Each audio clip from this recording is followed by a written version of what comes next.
49일간의 확률 통계 여행.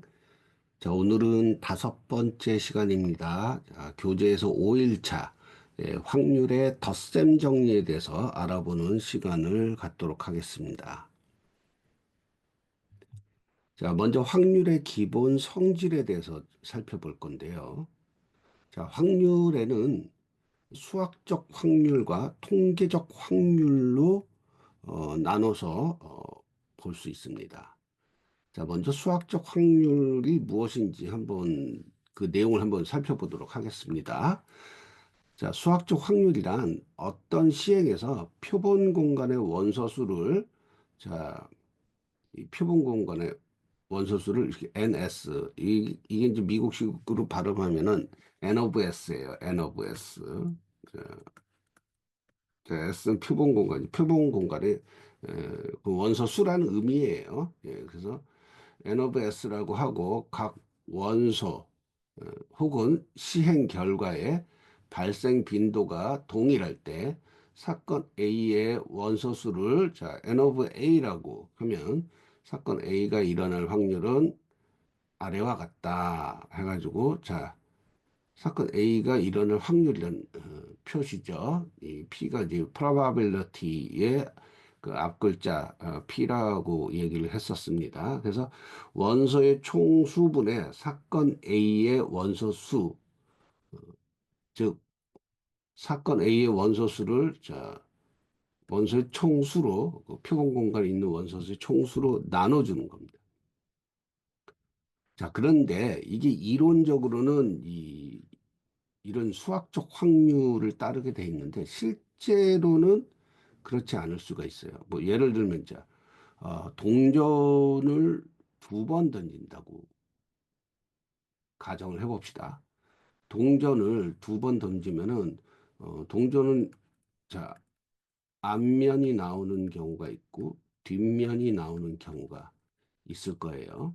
자, 그 수학적 확률로 따지면은 동전을 2번 던지면은 각각 앞면하고 뒷면이 한 번씩 나오게 되겠죠. 그래서 앞면이 나올 확률 2분의 1, 뒷면이 나올 확률 2분의 1 이렇게 이제 계산이 될 텐데 근데 실제로 동전을 던지다 보면은 현실에서는 2번 던졌는데 2번 다 앞면이 나오거나 2번 다 뒷면이 나올 수도 있습니다. 자, 그런 거를 바로 이 통계적 확률이라고 얘기를 합니다. 예. 그래서 어떤 시행을 n번, n회 반복해서 사건 A가 A회 발생하였다면 사건 A가 일어날 확률은 자, 아래와 같다라는 거죠. 예. 이렇게 표시가 된다는 거예요. 이렇게. 예. n분의 A 실제 일어난 그 횟수를 갖고 나눠준다라는 거죠. 예. 그렇게 되면 아까 좀 전에 말씀드린 것처럼 동전을 2번 던졌는데 그 앞면이 2번 나왔다. 그럼 앞면이 나올 확률은 100%가 되는 거예요. 100%. 예. 자, 그래서 그 다시 정리하자면은 이 수학적 확률이라는 거는 실제로 그렇게 된다는 것이라기보다는 이론적으로 그럴 가능성을 이제 의미를 하는 거고요. 자, 통계적 확률이라는 거는 그 과거의 경험치나 실제 어떤 시행에서 나온 결과를 바탕으로 계산한 확률이 통계적 확률이에요. 좀 전에 예를 들어서 동전을 2번 던졌을 때 예를 들었는데 만약에 동전을 한 100번 던진다 그러면 어떻게 되겠어요? 동전을 아마 또 100번을 던지면은 100번이 다 앞면이 나오지는 않을 겁니다. 예, 어떤 때는 앞면이 나오고 어떤 때는 뒷면이 나오고. 즉, 이 얘기가 뭘 의미하냐면요. 자, 시행 횟수가 많아지면 많아질수록 이 수학적 확률과 통계적 확률이 거의 근사해진다는 얘기예요. 예, 무슨 말씀인지 알겠죠? 시행 횟수가 자, 예, 많아지면은 자, 수학적 확률과 통계적 확률은 거의 근사해진다. 근사해진다.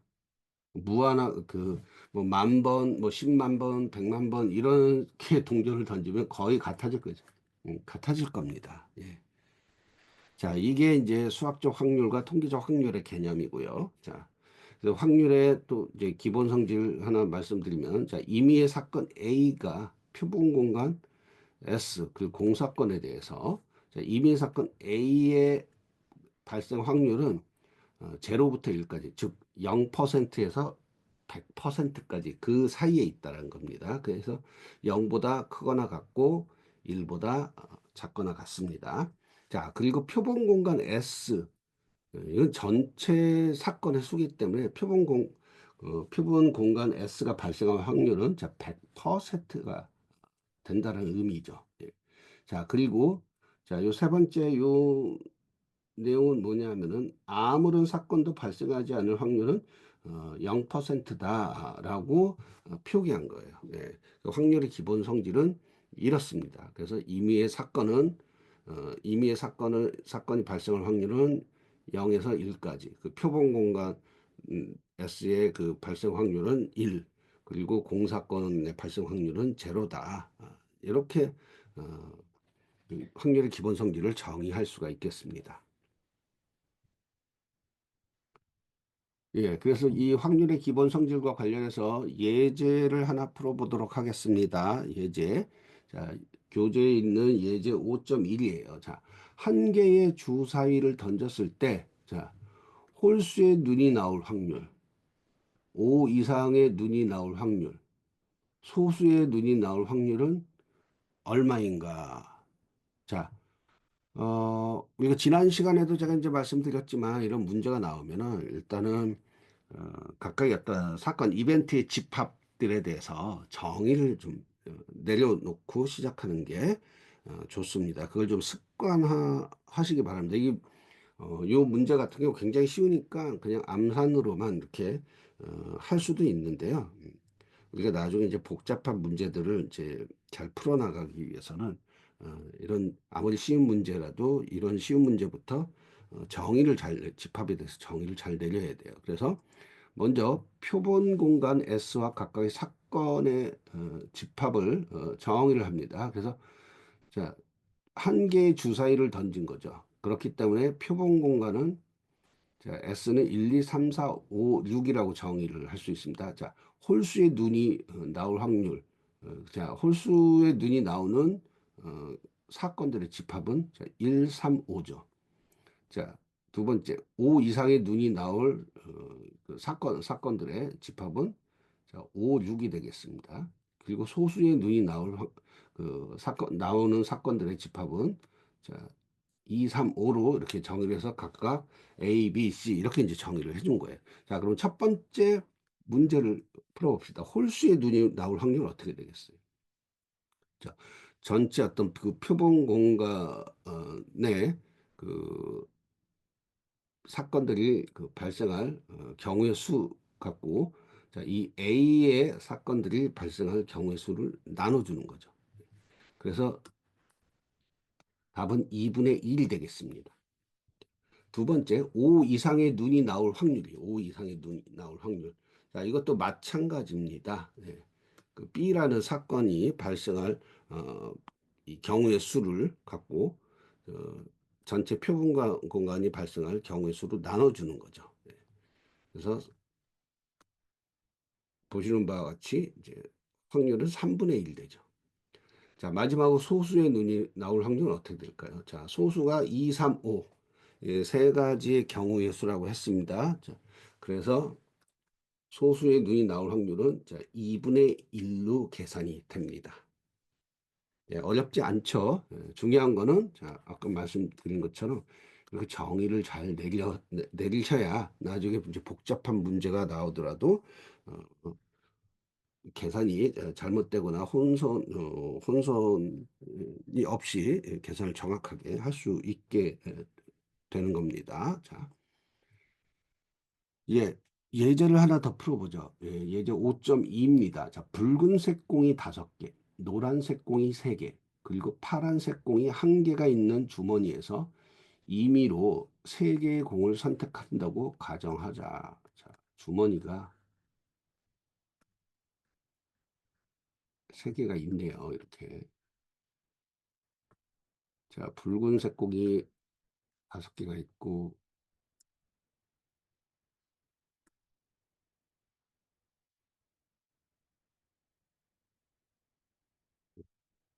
노란색 공이 세 개가 있고, 파란색 공이 하나가 있대요. 자, 여기서 임의로 세 개의 공을 선택하는 거예요. 자, 파란색 공 한 개가 선택될 확률은 얼마인가? 일단 우리가 전체 경우의 수는 어떻게 정의를 해야 될까요? 전체 경우의 수. 계산할 때, 확률 계산할 때 분모에 들어가는 내용입니다. 전체 경우의 수는, 자, 우리가 이게 공이 모두 9개예요. 다 더하면은. 그죠? 9개의 공이 있습니다. 자, 여기서 3개를 뽑는 거죠. 예, 그렇기 때문에 9개 중에 3개를 뽑는 거예요. 자, 9개에서 3개를 뽑는 조합입니다. 순서가 없으니까. 예. 그래서 9 컨비네이션 3으로 구합니다. 자, 이 분모 같은 경우. 자, 그럼 첫 번째 문제 보세요. 파란색 공 한 개가 선택될 확률은 얼마인가? 파란색 공 한 개가 선택될 확률이. 이 얘기는 뭐죠? 자, 이 파란색 공은 하나 있다 그랬어요. 이 하나에서 한 개를 선택하는 경우에다가 자, 나머지 8개에서 2개를 선택하는 경우가 되겠죠. 자, 첫 번째 문제에 대한 답은 이렇습니다. 자, 분모에는 자, 요게 들어갔어요. 전체 9개에서 3개를 뽑아내는 조합이죠. 그 컨비네이션 3이고요. 자, 그 다음에 분자에는 보면은 파란색 공이 있는 주머니에서 하나를, 자, 파란색 공 있는 주머니에는 파란색 공 하나 있다 그랬죠. 그래서 한 개에서 한 개를 선택하는 조합이에요. 그 다음에 자, 동시에 발생하는 어, 사건이니까 곱사건 있죠. 곱해주고 자, 8개에서 레드하고 옐로우가 8개잖아요. 자, 이 8개에서 2개를 선택하는 거예요. 자, 그래서 요 수식만 만들면은 나머지 이제 계산을 했을 때 자, 3분의 2 확률이 3분의 1이라는 걸 알 수가 있습니다. 자, 두 번째 문제 한번 볼까요? 자, 붉은색 공 두 개와 노란색 공 한 개가 선택될 확률은 얼마인가? 자, 자, 붉은색 공 두 개래요. 그러면은 이건 붉은색 공이 있는 주머니는 붉은색 공이 5개 있잖아요. 그럼 5개에서 2개를 선택하는 예, 그런 경우의 수가 있겠죠. 자, 노란색 공 한 개죠. 노란색 공은 자, 이 옐로우 어, 이세 개 중에 한 개를 선택하는 그런 경우가 되겠죠. 예. 그리고 뭐 나머지 이제 블루는 그 한 개도 선택이 안 되니까 뭐 계산할 필요가 없습니다. 자, 분모에는 뭐가 들어갑니까? 예, 똑같이 자, 9개에서 3개를 선택하는 조합이 분모에 들어가는 경우의 수가 될 거예요. 자, 그래서 이렇게 수식을 만들 수 있습니다. 그래서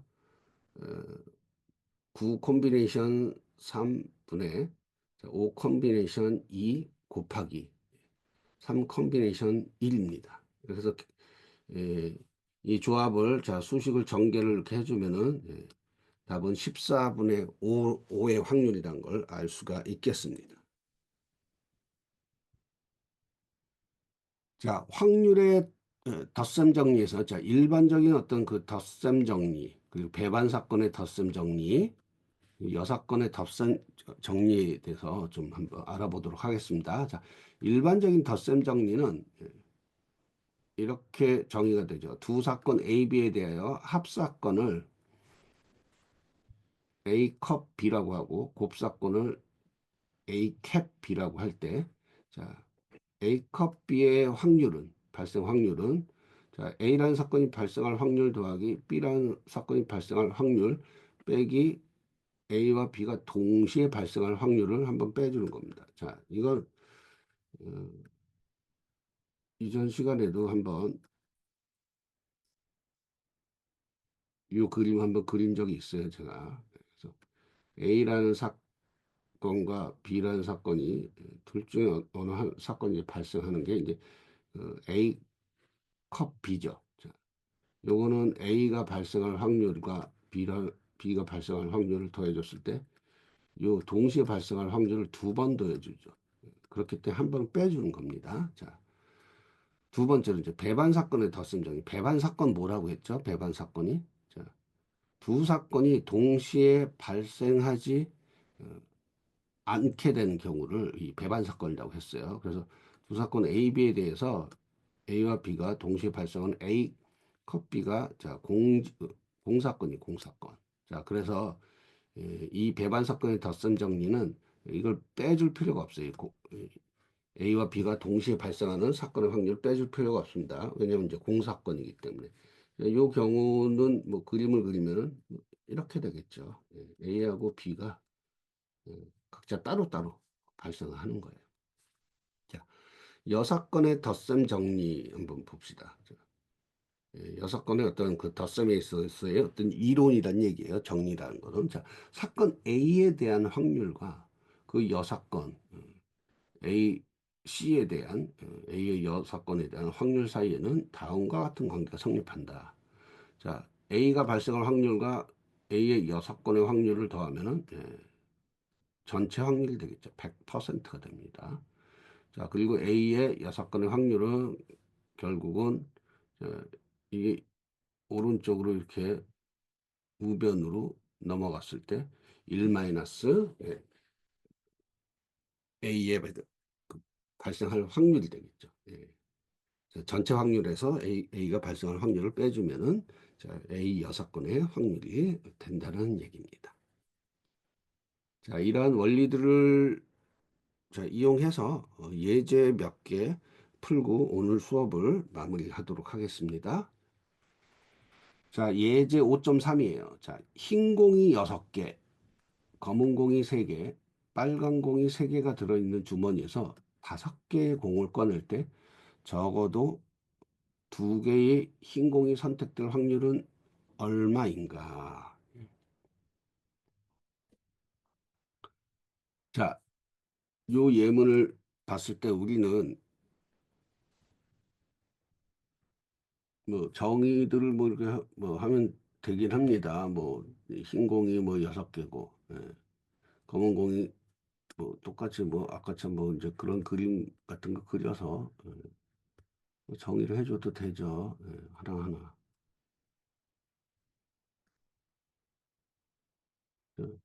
흰 공이 6개, 검은 공 3개, 빨간 공 3개, 흰 공, 검은 공, 빨간 공. 예. 자, 몇 개? 12개네, 12개. 12개에서 5개를 꺼내는 조합이 전체 어떤 경우의 수가 되겠죠. 자, 근데 적어도 자, 문제를 보시면 적어도 2개의 흰 공이 선택될 확률이에요. 적어도. 그럼 최소한 흰 공이 최소한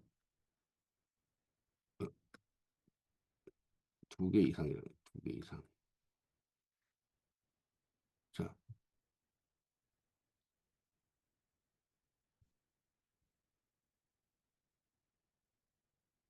예, 최소 2개의 흰 공이 선택된다는 거는 이건 뭘 또 의미하냐면요. 전체 확률에서 흰 공이 0개 또는 1개가 선택되는 확률을 구해서 전체 확률에서 차감을 해주면 돼요. 이게 좀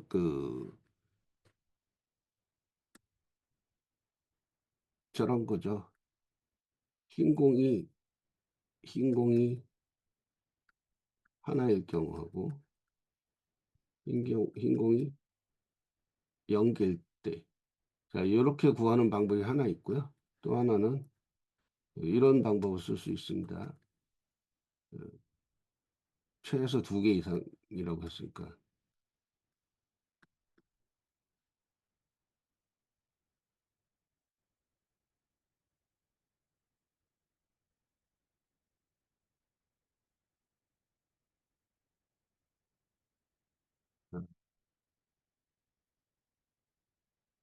자, 각각 생각해 보세요. 첫 번째 방법하고 두 번째 방법 중에 어떤 게 더 효율적이겠어요? 첫 번째겠죠? 자, 이건 두 개 그 경우에 대한 확률만 구해가지고 전체 확률에서 빼주면 되니까. 두 번째 방법은 하나, 둘, 셋, 넷, 다섯 가지 경우의 확률들을 다 구해서 더해줘야지 된단 말이에요. 그래서 제가 이제 이 좀 팁을 드리자면 전체 확률에서 흰 공이 0개 또는 1개 선택되는 확률을 구해서 차감하는 게 그게 훨씬 더 빠르다. 자, 그래서 자, 문제를 풀이를 보면 이렇게 됐습니다.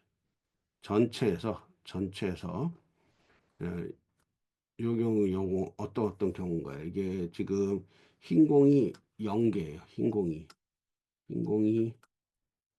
0개, 흰 공이 1개인 경우. 자, 보시죠. 자, 총 12개 중에 12개 중에 5개의 공을 선택하는 조합이 전체 경우이기 때문에 분모에 다 들어가 있습니다.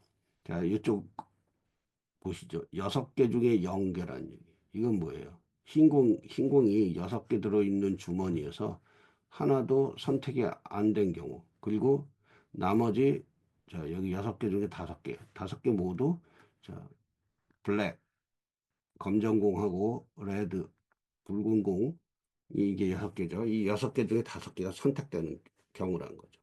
자, 그 다음에 두 번째가 자, 흰 공 6개 중에 1개가 선택이 되고 나머지 블랙과 레드 6개 중에 4개가 선택되는 경우. 자, 이거를 이제 계산을 해주면 됩니다. 그래서 식을 전개를 해주면은 자, 이렇게 전개가 되고요. 자, 이거를 쭉쭉 계산을 해주면은 자, 확률이 33분의 29가 나온다. 즉, 흰 공 6개, 검은 공 3개, 빨간 공 3개 들어있는 주머니에서 5개의 공을 꺼낼 때 적어도 2개의 흰 공이 선택될 확률은 33분의 29다라는 것을 우리가 알 수 있습니다. 자, 또 이제 예제 5.4입니다. 예제 5.4. 자, 어떤 자동차 모델은 외장 색깔이 블랙, 화이트, 그레이, 그리고 레드의 네 종류로 선택이 된대요. 그 블랙, 화이트, 그레이, 레드. 우리나라 사람들의 색상 선호도는 블랙이 9%. 그 블랙 선택하는 확률이 9%. 화이트 선택하는 확률은 35%. 그레이는 22%. 그리고 레드가 5%래요. 자, 당신의 부모님이 블랙이나 화이트 색상의 자동차를 구매할 확률은 어떻게 되는가? 자, 블랙, 블랙 또는 화이트 색상을 구매할 확률은 어떻게 되는가? 자, 이거는 이거죠. 이나 화이트 이걸 이제 구하는 거예요. 그죠? 자, 그런데 여기서 우리가 좀 알아야 될 거는 이게 원래 그 보통 그 일반적인 어떤 공식은 이렇게 돼 있죠.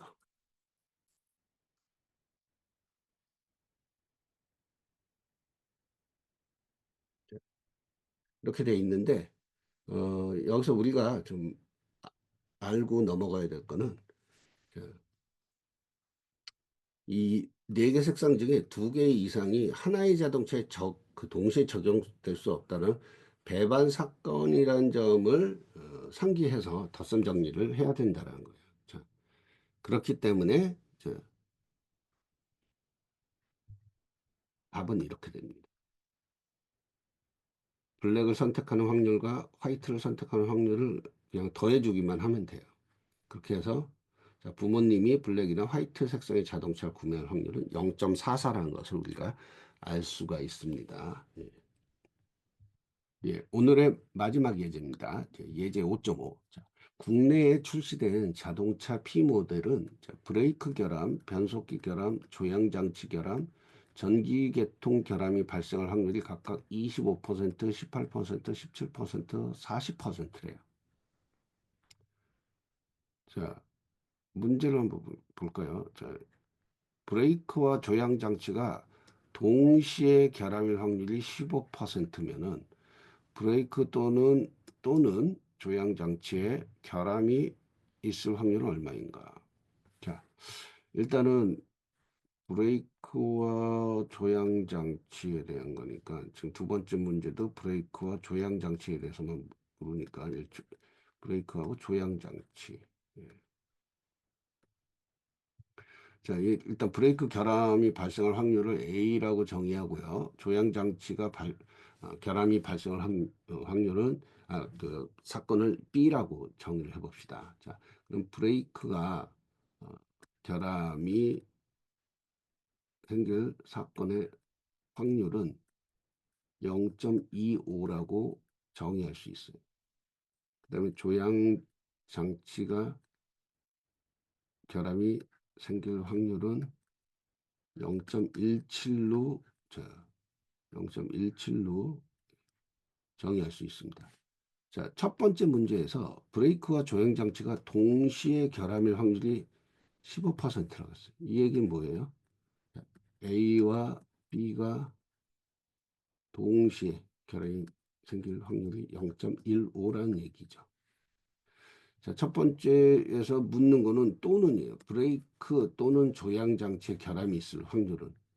이 얘기는 뭘 물어보는 겁니까? 자,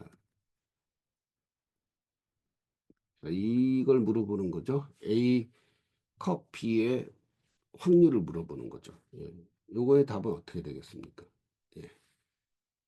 예, 이렇게 됩니다. 자, 일반적인 이 덧셈 정리에 따라서 자, 브레이크가 고장날 확률, 조향 장치가 결함이 있을 확률, 둘 다 더하고 둘이 동시에 결함의 확률을 빼주면은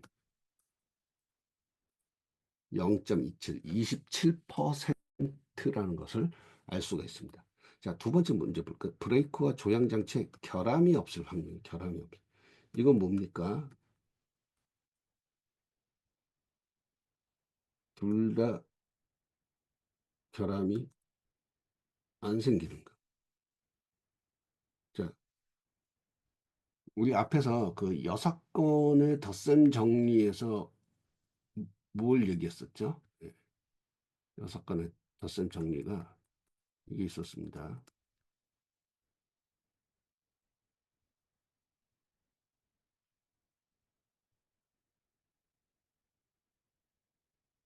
이게 하나 있었고요. 그 다음에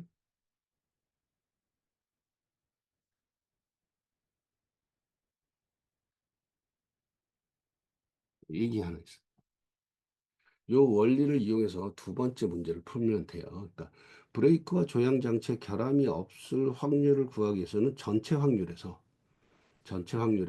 자, 이걸 구하기 위해서 전체 확률에서 브레이크든 조향 장치든 어느 하나라도 결함이 있을 확률을 빼주면 되는 거죠.